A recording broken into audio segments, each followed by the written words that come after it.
Hi friends, welcome to my channel.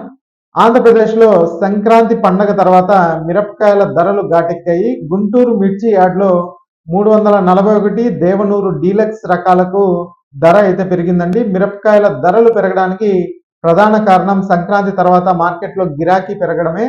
ముఖ్యంగా కారం ఎక్కువగా ఉండే మిరపకాయలకు రైతులు మంచి ధరలు అయితే ఆశిస్తున్నారు. గత 2 వారాలుగా మిరప్పొడి తయారీకి ఉపయోగించే రకాలకు మార్కెట్లో మంచి డిమాండ్ అయితే ఏర్పడింది. దీంతో దేవనూరు డీలక్స్ రకం ధర క్వింటాలకు 4,000 రూపాయలు పైగా పెరిగింది. 341 రకం మిర్చి కూడా దేవనూరు డీలక్స్ తో పోటీ పడుతూ ధరలు పెంచుకుంటుంది.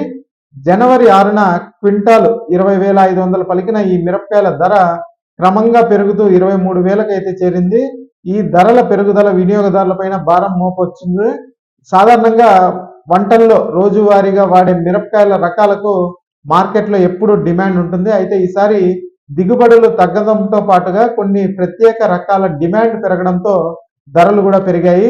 మొత్తం మీద మిర్చికి ధరలు పెరగడంతో రైతులు ఆనందంలో అయితే ఉన్నారు. ఇక ఈ వీడియోకి ఒక లైక్ చేయండి, అలాగే మా ఛానల్ సబ్స్క్రైబ్ చేసుకోండి. Thanks for watching.